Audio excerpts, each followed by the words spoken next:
I messed up. I'm pretty sure I freaking messed up. I don't think I fixed my transmission. Let me explain.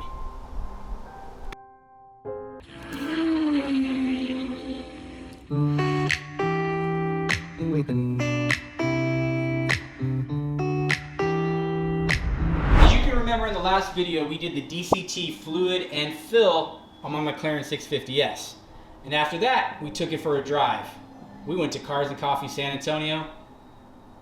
Take a look at this. When I saw that mess, I was like, what the hell did I do wrong? I followed the manual, I did everything from every other video on the internet on how to change the clutch fluid. I'm like, I've got some pretty horrific leak. Now I didn't have any leaks before this, okay? So why all of a sudden after changing this fluid do I have this horrendous urine stain on the parking lot of Six Flags Fiesta, Texas? So let me tell you exactly what happened and let's dig into it. So once I got back to the house, I'm like, crap, where is this leak coming from? So I jacked up the car, put it back up on jack stands. I could not tell where the leak was coming from. I had, DCT fluid everywhere, the left side, the right side, the bottom. It was just kind of caked over and spread over the entire transmission. Couldn't tell where it was coming from, so I cleaned everything up, tried to figure out what was going on, went inside, had lunch, came back out.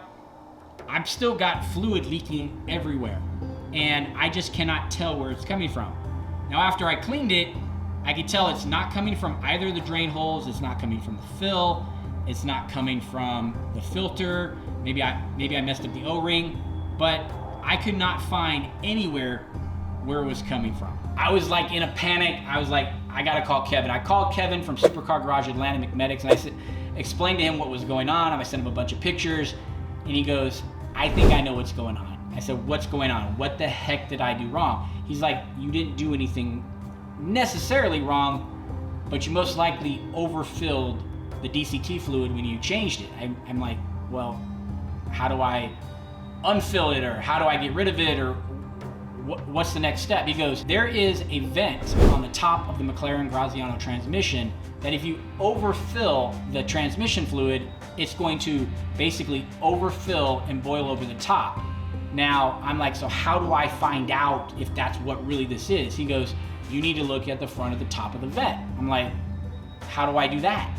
He's like, you basically need to start taking things apart.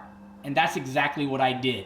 Let me show you what I had to go through to find out whether this was really what I did wrong. So the vent is on the top of the transmission.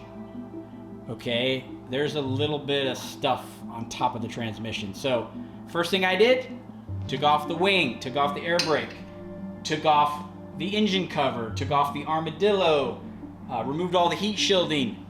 I went as far as to remove the exhaust. And now I can see the top of the transmission. But the vent is not on the back side of the transmission. It's basically on the other side of the cross member in front of this mount that's holding the transmission. So I really still can't see the vent. I can't see the top of the transmission of where this is supposedly leaking. I really still could not see the vent. I can only see the sides, but I can definitely see that it's pulling, but I still can't see where it's coming from. So look up here at my problem. The cross members, the coolant reservoir, the downpipes, that webbing is right down in the middle. And you really can't get on top of that and see that. So I had to go and figure out a better way to see what was going on with my transmission. So my solution to looking inside of the cross member and the front of my transmission, I spent $60 on Amazon and got a borescope. So we're gonna stick this down in between the cross members, inside the downpipes, and we're gonna take a look at that vent and the webbings in the front and see if we have that DCT fluid pooling like Kevin thinks we do. So let's take a look and see what we find. All right, you see that little thing that looks like a nipple? That is the vent on the top of the transmission, and that's where the overfill of my transmission fluid is coming out. And as you notice, the webbings all around it are all filled with the fluid. So what it's doing is it's filling up one, it's going to the next one and overflowing like we talked about with the ice cubes. And then when I turn on the car and the engine's going, it's vibrating and we're driving, that's then spilling all over the top of the transmission, coming down on all sides and looking like it's leaking out the bottom. But in fact, it's actually just overfilled like an idiot coming out at the top. So I've got a little trick that I want to show you guys on how to clean up that fluid, because Kevin's like, yep, that definitely is the signs of an overfilled transmission. You really only have two choices. You can either do the whole fluid and flush again and hope that you get that 7.8 liters, or you basically drive 100 miles, rinse, repeat, clean. And I'm like, well, how the heck do I clean the fluid from the front of my transmission on the top where I can't get my hand? Let me show you what I'm gonna do. So talking with Kevin, he's told me that the overfill of the transmission fluid after the fluid change is a lot of times misdiagnosed by the dealership as a bad transmission. It's not. You just overfilled the fluid. So if you have a similar scenario where you just went in for a service, did the fluid change, and right when you get home you start leaking fluid, you need to make sure it's not overfilled and leaking out the top. And I'm going to show you my call it backwoods way of doing that. Remember the fluid extractor or fluid pump that we use to fill it? Well, now I've used a little bit of my redneck ingenuity, put it on top of my shop vac, a little bit of duct tape to get some suction action. We're going to slide this down between the cross members with the borescope as our guide, and we're going to suck up all of that just DCT fluid that's just sitting there. It would help if I plugged in the shop vac. Electricity is fundamental. Similar to a colonoscopy, for all of you in your midlife crisis, you should get one just to protect yourself and your McLaren. All right, and after you've got a little bit of fluid in, you gotta let the suction die down, and then it'll end up coming right back out just into a bucket. And you're gonna repeat this until you see no more fluid in the borescope. So let's get back at it. It's gonna take us a little bit. All right, so now we're gonna get to the left and the right side of the transmission.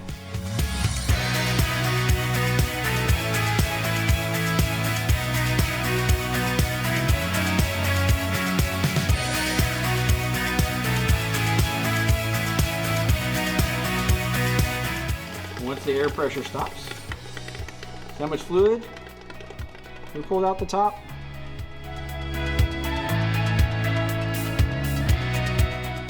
Bad for a little bit of redneck engineering. Keep on repeating until it's all clean.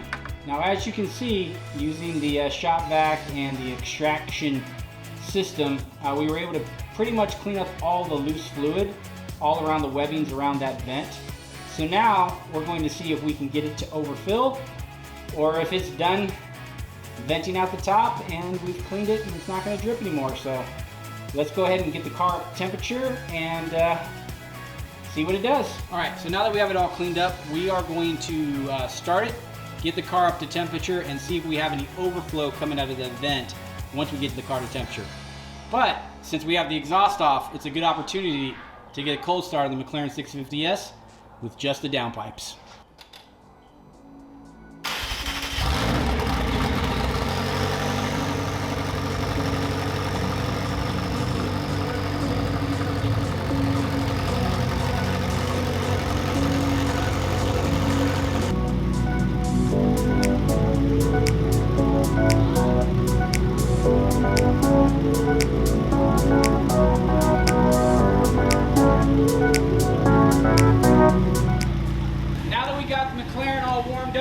Let's go check to see if that vent is overfilled with fluid and still spilling out the top, just at an idle.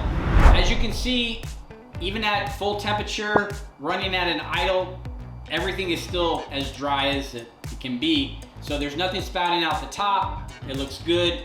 Now, as another test we're gonna do before we take it for a test drive, is we're gonna go ahead and use the Diacode McLaren diagnostic software that I purchased for this car. And we're gonna do a clutch calibration, kind of take it through the gears just sitting here and see if that causes any of that overfilled clutch fluid to come out that vent. So we're gonna try to do that while we're sitting here. I still need to do a clutch calibration. It's just a You know, you replace the transmission fluid, you replace the clutch fluid.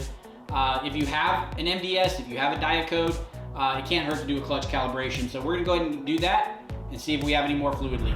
So this is the diag code McLaren scan light, specifically for single VIN that I bought with this car. So my intention is, if and when I sell this car, to give the computer as well as my active subscription to the new owner. That way they can do everything they need to do with the McLaren. So what we're gonna do is we're gonna do a clutch calibration.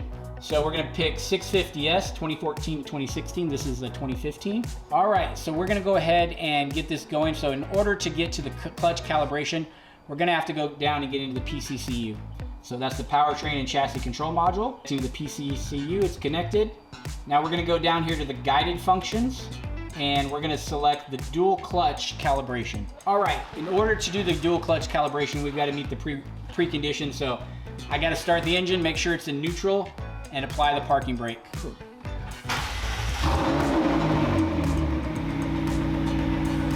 I wanted to do this because people don't see this, you know? I don't know if it's even pertinent to what we're doing, but this is what I wanted it to do. Operation successful. We calibrated the clutch. Don't know if that did any good. It obviously went through all the gears, went up to temperature. As you guys can see from the borescope footage, again, we don't have any overfill or anything coming out. It's still clean. It's about the same that it was. So we're finally at that point where everybody gets what they want in this series. We're gonna go ahead and do a full test drive. We're going to take this up to 3,000 to 5,000 RPMs. We're going to manual shift between gears up and down and see if that hard shift has went away. Could it be as simple as just being low on clutch fluid? So I have a feeling that we're still gonna have some fluid afterwards that we're gonna clean up, so we're gonna check that out after our test drive. But fingers crossed that after this test drive, we fixed our hard shifting. Here's the plan. Do I expect there to be some leaking, some more cleanup, rinse, repeat? Yes, I do. But this is the test drive you have all been waiting for. We are gonna go take it between 3,000, 4,000 RPMs. We're gonna get it up in that RPM range. We're going to put it in manual mode, and we're gonna get that shift and that manual action going and see if I still have that hard shift, or is it going to be smooth as butter like the McLaren transmission is known for. Everybody pray out there. Let's get in here and get on the road.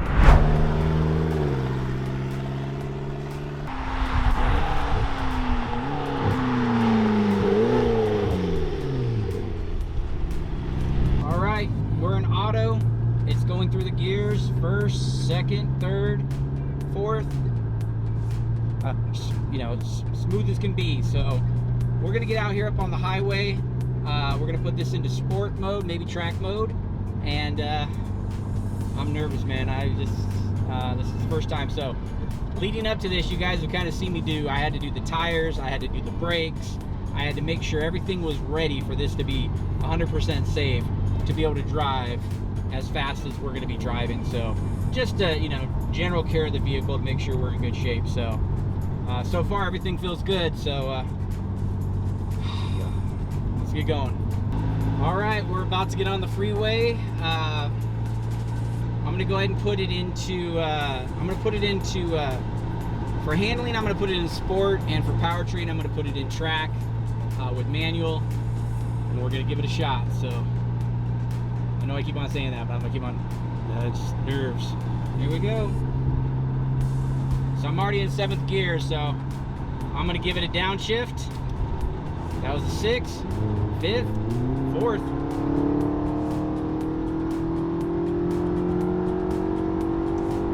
5th, 6th, 7th.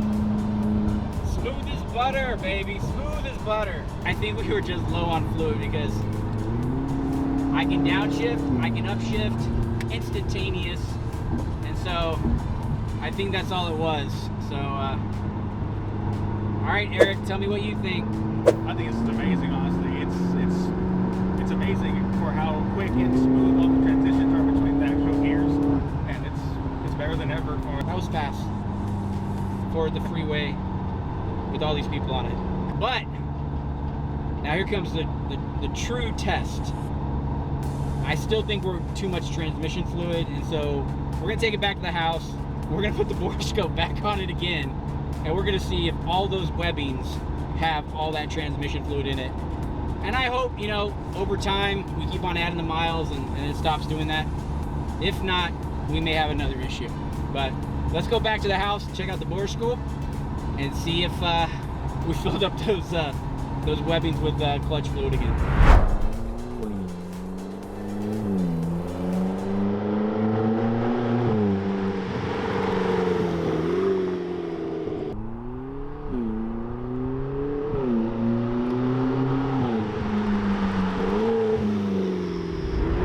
So we drove it about 15 miles. We definitely heated up the engine, the fans are on, and I still don't know if I messed up. Let me guys show you what the borescope shows in all those webbings. And look how much fluid we have on top of the transmission again. All right, you see all that? That's on the left side of my transmission. Just like before. Look at all that fluid. That's from only 15 miles of driving. As you can see from the top, it's all full again. So, I don't know, again, like I said, did I mess up? Is there something wrong with the transmission? How do I have this much transmission fluid overfilled? Let me know down in the comments if you've ever seen this on your McLaren or somebody else's, but I must have seriously screwed up and overfilled this thing way too much. So, we'll get Kevin's opinion now. He said 100 miles, rinse and repeat. So we're gonna clean this out again, and I will keep you guys posted. As you can see, I don't know whether I should laugh or I should cry. We definitely fixed the hard shift on my transmission. It was definitely low on fluid, but as you can see, I'm still losing fluid. So I'm gonna do 100 miles. I'm gonna rinse and repeat, just like Kevin from McMedics said, and I'm gonna hope and I'm gonna pray that eventually this thing stops filling up. So every time I take this thing out, I'm gonna take the shop vac, clean it out, suck it out, clean out all the transmission fluid, and do it again. So if you've ever seen this problem on a different McLaren, you got any insight as to what I should be doing differently, or do I have some other kind of transmission problem that I don't know about? Help me solve what is wrong with my transmission, because I do want to save it. It's running great, it shifts great, manual, automatic, but obviously if I lose too much fluid, I'm gonna be down on fluid again. So hope you enjoyed this video, hope you're learning something. Help me help the McLaren community by diagnosing this issue. Make sure you subscribe to the channel to make sure you get the notification when we do figure it out. And as always, thanks for watching. Give this video a big thumbs up, and we'll see you next time.